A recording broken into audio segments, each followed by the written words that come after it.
अक्सर रहता है पेट खराब, तो कारण हो सकती हैं आपकी ये 10 आदतें। पेट को स्वस्थ रखने के लिए स्वस्थ आदत होना बेहद ज़रूरी है। पेट खराब होने का कारण आपका खराब डाइजेस्टिव हेल्थ नहीं है, बल्कि आपकी कुछ आदतें भी हैं जो कि धीमे धीमे पेट को नुकसान पहुंचाती हैं।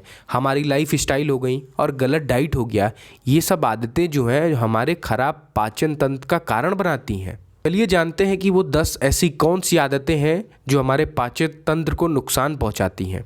नंबर 1, खाने का गलत समय। हम सब गलत समय पर खाना खाते हैं तो असल में सारी परेशानियां वहीं से स्टार्ट होती है। जैसे हम सुबह का नाश्ता समय पे नहीं करेंगे तो उससे हमें क्या हो जाएगी, क्रेविंग की समस्या होने लगेगी। तो जब भी क्योंकि हमें सुबह में भूख तो लगी थी लेकिन हम कोई वजह से खाना नहीं खा पाए, तो हमें जब दोपहर में खाना मिलेगा तो हम ज़्यादा खाना खा लेंगे। ज़्यादा खाना खा लेंगे तो शाम में जो है वो ब्लॉटिंग होने लगेगा, यानी पेट फूला फूला महसूस करेगा, तो फिर हमें पाचन तंत्र की समस्या होना स्टार्ट होने लगेगा। अगर हम 8 बजे के बाद खाना खाना स्टार्ट करते हैं तो हमारा जो पीएच लेवल है वो बिगड़ने लगता है, तो हमारे शरीर में एसिडिटी की संभावना बढ़ जाती है। तो कोशिश करें कि 8 बजे के पहले जो है वो खाना ज़रूर खा लें। अगर लेट खाएंगे तो आपका पीएच लेवल जो है वो बिगड़ने लगेगा। आप फिक्स कर लीजिए कि आपका नाश्ता हो, लंच हो और रात का खाना जो है वो सही समय पर तय करें। आप फिक्स कर लिए कि इसी टाइम जो है मुझे खाना खाना है। आप इधर उधर टाइम शेड्यूल ना करें जिससे आपका डाइजेस्टिव सिस्टम जो है वो बिगड़ जाए। कोशिश करें कि बिस्तर पे जाने से पहले कम से कम 2 से 3 घंटे पहले अपना जो लास्ट वाला मील्स है वो ले लें, यानी अंतिम भोजन कर लें। ऐसा नहीं है कि खाना खाने के तुरंत बाद जो है आप बिस्तर पे जाके लेट जाएं, बिल्कुल ना करें। इससे भी आपका पाचन तंत्र जो है वो सही नहीं रहेगा। नंबर 2, एक साथ ज़्यादा खाना। बहुत सारे लोग की आदत होती है कि एक समय पे ही बहुत सारा खाना खा लेते हैं। तो अगर आप बहुत सारा अचानक ही खाना खा लेते हैं तो हमारे पाचन क्रिया को बहुत प्रभाव पड़ता है, बहुत नुकसान पहुंचता है। क्योंकि आप एक साथ ज़्यादा खाना खाएं तो आपका ब्लड ग्लूकोज लेवल जो है आपके शरीर में वो बढ़ गया, यानी शुगर की मात्रा बढ़ गई है।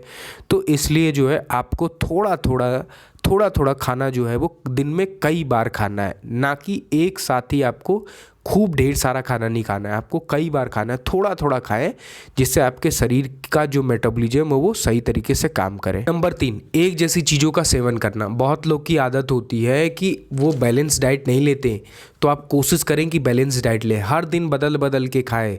आपके डाइट में क्या क्या शामिल होना चाहिए, फाइबर होना चाहिए, प्रोटीन होना चाहिए और बहुत तरीके की सब्जियां होनी चाहिए। क्योंकि जब हम फाइबर लेते हैं तो हमारे मेटाबॉलिज्म के लिए सही रहता है, हमारा बॉयल मूवमेंट होता है उसके लिए सही होता है। प्रोटीन जो होता है वो हमारे लिए बहुत ज़रूरी है। प्रोटीन से हमारा जो हार्मोन के जो हेल्थ है वो सही होते हैं, साथ ही साथ हमारे डाइजेस्टिव एंजाइम है वो भी बैलेंस रहता है। तो आपको सारा डाइट जो है तो आपको बैलेंस डाइट लेना है। फाइबर, प्रोटीन और कार्बोहाइड्रेट और साथ में अलग अलग तरह की सब्जियां आपको अपने डाइट में ज़रूर शामिल करना है। सबसे बड़ी बात कि आपको और भी चीज़ें भी खानी है जिससे आपके शरीर में और जिसकी कमी है वो पूरा हो। नहीं तो ऐसा नहीं होना चाहिए कि आपको माल न्यूट्रिशन हो जाए, आपको न्यूट्रिशन की डिफिशिएंसी हो जाए। तो आपको क्या करना है कि आपको अंडे भी खाना है, मीट भी खाना है और मछलियाँ भी खाना है। इन सब चीज़ का भी सेवन करें क्योंकि इन सब में कुछ हमारे शरीर के लिए बहुत ज़रूरी होते हैं। जैसे मछली खाएंगे तो ओमेगा 3 फैटी एसिड बहुत हमारे लिए ज़रूरी होता है, हमारे बोन के लिए, हमारे ब्रेन के लिए, तो आपको ज़रूर खाना है।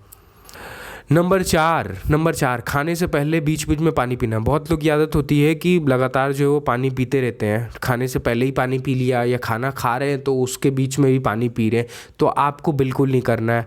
आपको खाने के बाद जो है कम से कम 40-45 मिनट या 1 घंटे बाद ही आपको पानी पीना है। अगर आप खाने के पहले या खाने के बीच में अगर आप पानी पीते हैं तो क्या दिक्कत आ जाएगी, उससे आपका दिक्कत ये हो जाए कि आपका जो पेट की जो लेयरिंग है, यानी लेयरिंग जो है और आंतों का जो है वो डाइजेस्टिव एंजाइम है वो सब जो है वो धुल जाएगा पानी से।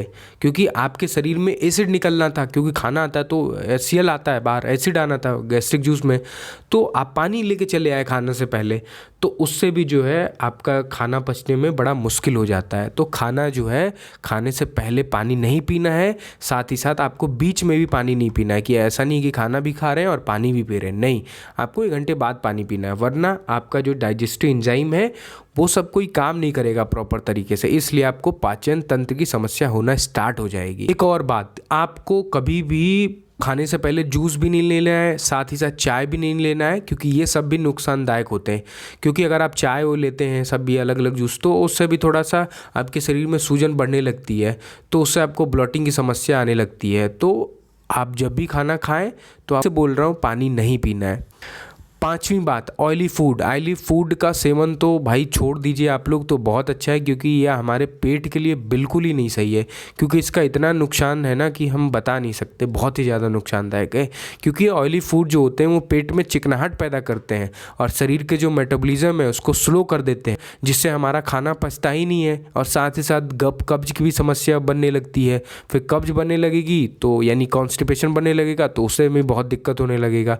तो आप ऑयली फूड्स अवॉइड करें, कभी कभी खाएं, क्योंकि खाना चाहिए कभी कभार, लेकिन आप कोशिश करें कि इसको अवॉइड करें। क्योंकि सबसे ज़्यादा जो है लोगों को कब्ज की समस्या होती है यानी कॉन्स्टिपेशन की, तो वो रीज़न होता है ऑयली फूड।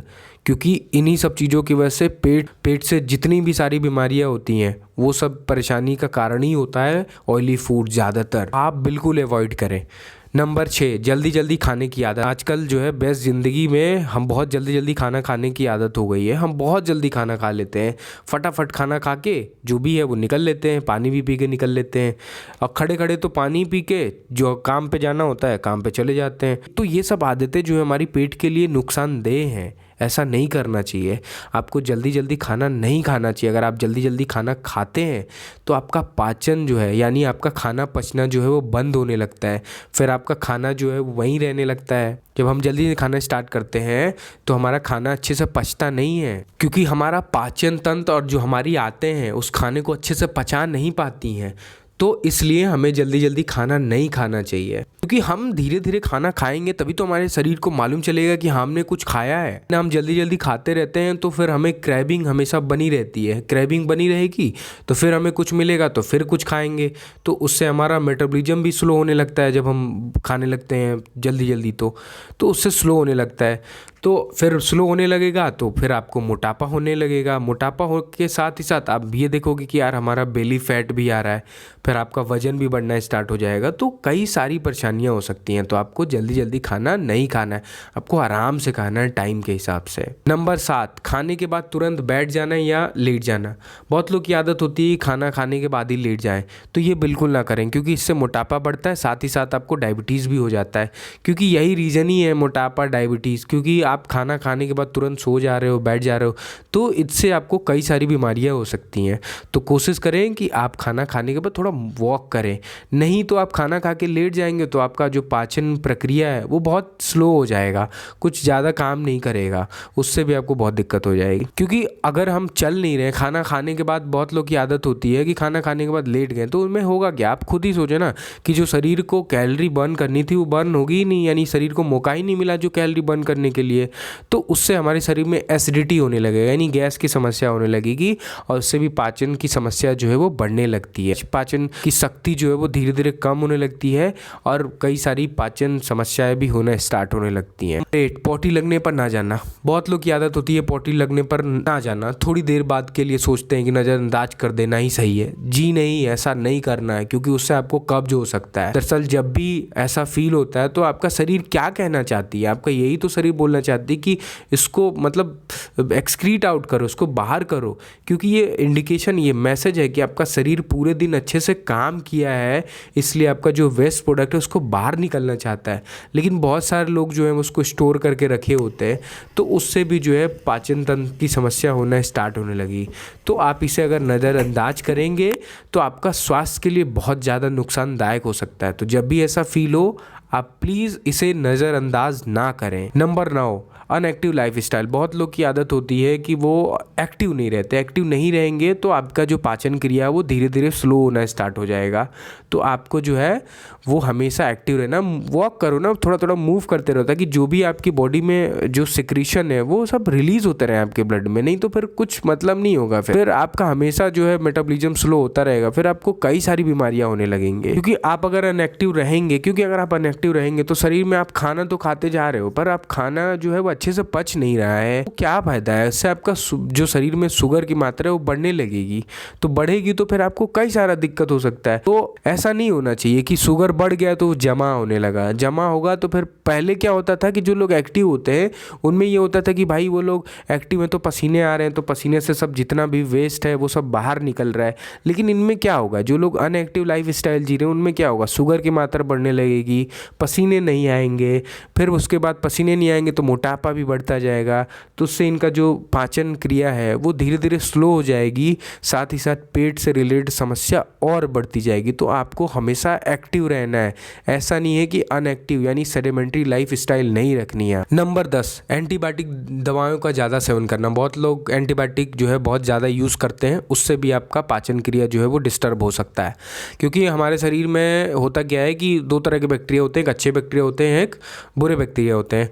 तो यानी गुड बैक्टीरिया, बैड बैक्टीरिया। तो हमारे शरीर में जब हम लगातार एंटीबायोटिक लेते हैं तो शरीर में जिसको सच में ज़रूरत है बैक्टीरिया जो हमारे लिए अच्छे हैं, उसको ये एंटीबायोटिक जो है मारने लगता है। क्योंकि एक टाइम के बाद जो हमारी एंटीबायोटिक ये होती है कि एंटीबायोटिक रेजिस्टेंस होने लगती है, यानी प्रतिरोध हो सकता है, यानी कि वो एंटीबायोटिक काम नहीं कर रही हैं। जिसको मारने के लिए एंटीबायोटिक हम खा रहे थे, जो हमारे लिए नुकसानदायक था बैक्टीरिया, उसको मारने के लिए हम एंटीबायोटिक खा रहे थे, लेकिन इतना ज़्यादा खा लिए कि वो काम ही नहीं कर रहा है।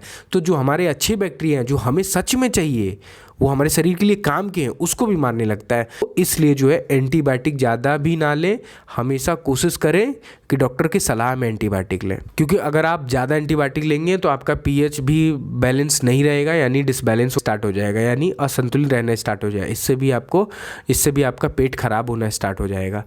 और लास्ट बात कि आपको एक्सरसाइज जो है वो ज़रूर करना है। इसके अलावा जो लोग एक्सरसाइज नहीं करते, साथ ही साथ स्मोकिंग करते हैं, ये आदतें भी पेट के लिए नुकसानदेह हो सकते हैं। अगर वीडियो अच्छी लगी हो तो लाइक करें और शेयर करें।